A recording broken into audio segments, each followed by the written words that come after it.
Hello everyone, I hope you're all doing well. In today's video, I would like to show you how I make a dress from the beginning until the end. It all started with a fabric that inspired me a lot. It looks like Atlas or ikat fabric.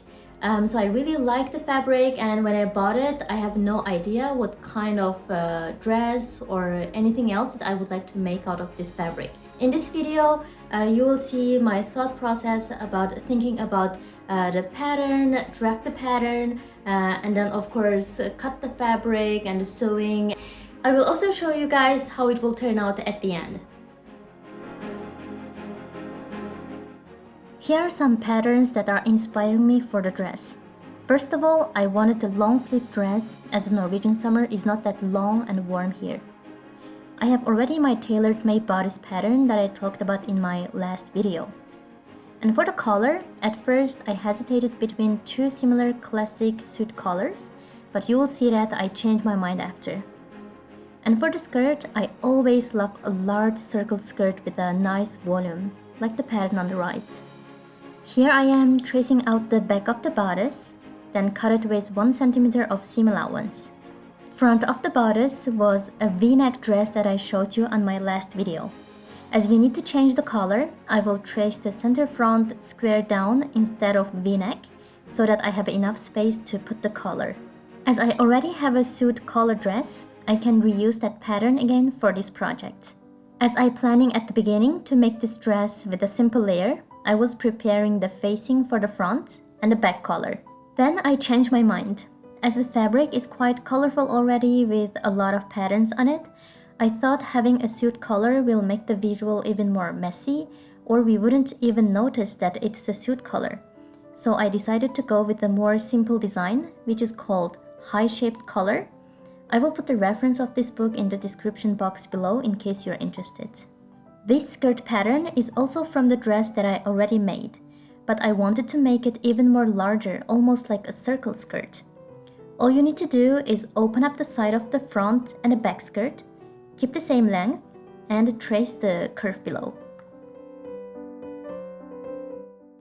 It's always recommended to iron the fabric on the wrong side, especially when the fabric is delicate. Here the fabric is a mix of viscose and linen, quite heat resistant, and it's already folded in half, so I ironed it anyway.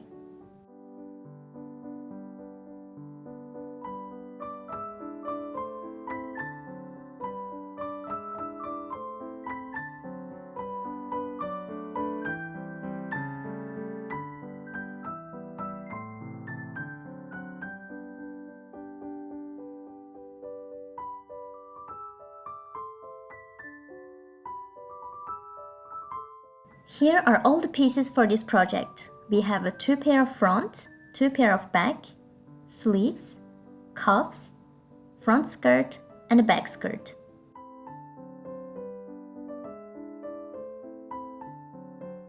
I put my sewing machine and the serger in place so that I can easily switch from one to another during the process.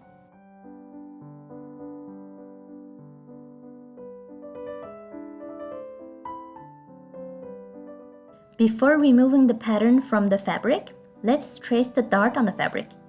Usually I like to use carbon transfer paper with my tracing wheel.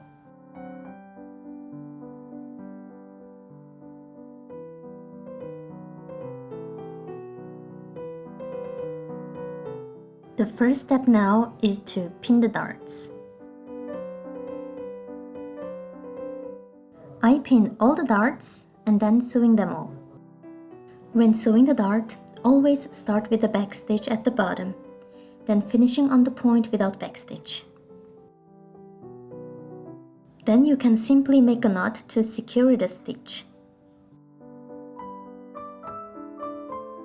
It's always important to iron after each step of sewing. I finished ironing all the darts. Actually, I ironed them on the fabric and the linen on the opposite ways, so it won't create too much thick layers at one place. Now the next step is to sew the front pieces to the back pieces by the shoulders and the sides. Do the same on both layers separately.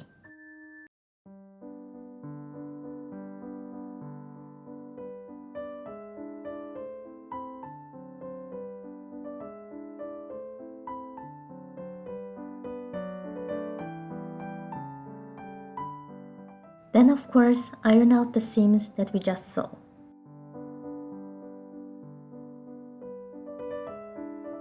To assemble the two layers, we are going to pin the right sides together on the front and the necklines. At the bottom of the front pieces, we need to leave 1 cm opening. It will help us to have a better finishing look when we sew the bodice to the dress later.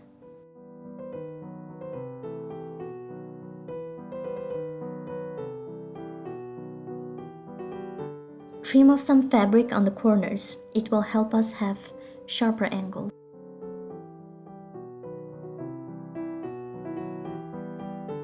Let's turn the right side out to see how it looks. To make sure that the lining will stay inside, we are going to iron and understitch. Understitch is to sew the seam allowance towards the lining. We stitch 1 or 2 millimeters to the previous seam.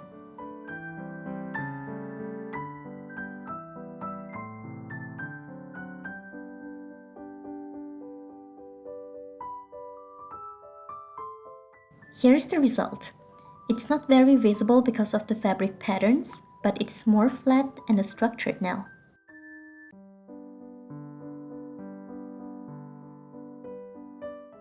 These are the front skirts.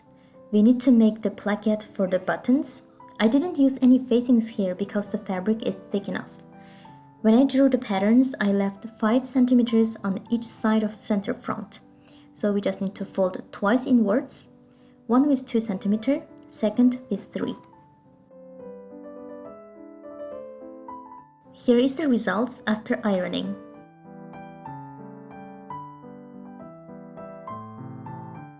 The next step is to sew the front skirt pieces to the back skirts by the sides.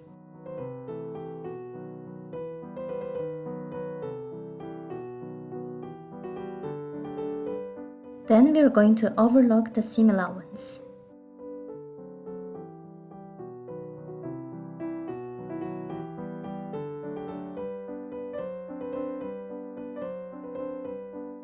Iron the seam allowance to the back of the skirt.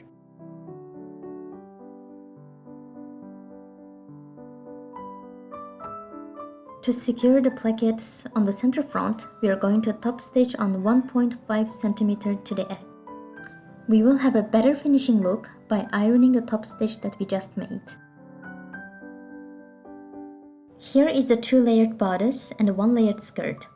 For a better finishing look, we are going to stitch the skirt to the outer layer of the bodice. Then we use the lining layer, fold 1 cm, cover up the seam allowance. We can do hand stitch or top stitch to finish it. Here is me just finished stitching the outer layer.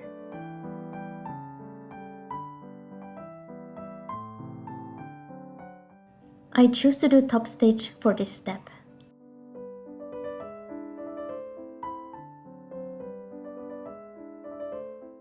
Here is how it looks so far.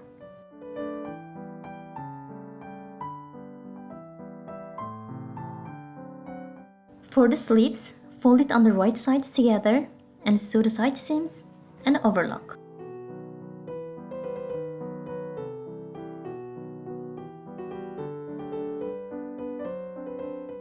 Iron the side seams after overlocking. Now is the cuff. Before sewing, fold them in half, press, then fold 1 cm on each side for the seam allowance, then iron them too.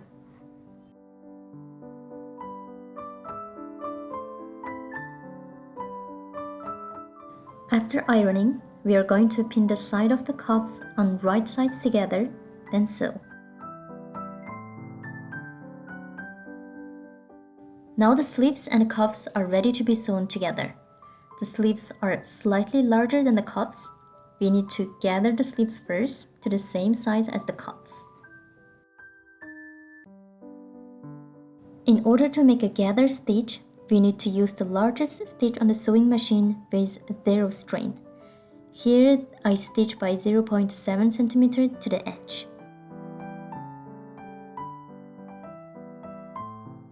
After putting the gather stitch on, pull on both sides of the bobbin thread to get the ideal size with evenly distributed gathering.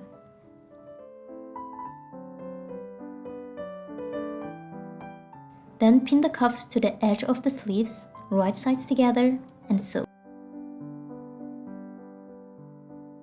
Here is what we get for the sleeves. The next step is to cover the seam allowance with another edge of the cuffs that are folded 1 cm, then sew them with top stitches. Here is the result. I turned one sleeve inside out to show you how it looks on both sides. I just sewed the sleeves to the bodice and also overlocked the raw edges.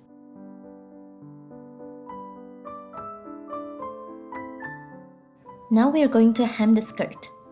I'm simply folding them twice by 1 cm and top stitch. I actually shortened the skirt by 10 cm, so I have this nice scrap fabric that I can use to make the belt. I just folded on right sides together, sew it, left a small opening in the middle so that I can turn the right side out, then top stitch all along to have a more structured look. I distributed the buttons as I like, then use a pen to mark the positions and the size to sew the buttonhole to the front of the dress. I changed the buttonhole foot to my sewing machine. It has 4-step stitch to make a buttonhole.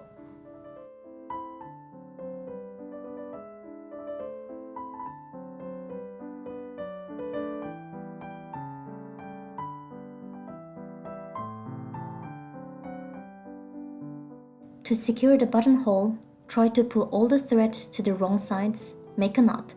There is always one that stays on the right side, I just cut it out.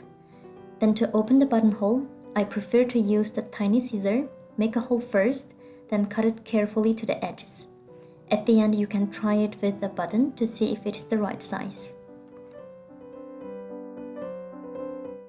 After opening all the buttonholes, I like pinning the front of the skirts wrong sides together, mark the middle of the buttonhole on the other side with a pen, so that I know the exact position to sew the buttons.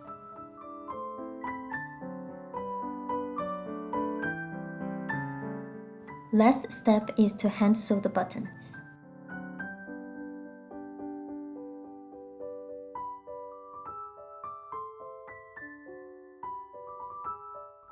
So this is the end of the project. I really enjoyed making this dress. I hope you like the video too. I will leave you guys with a short video of me wearing it.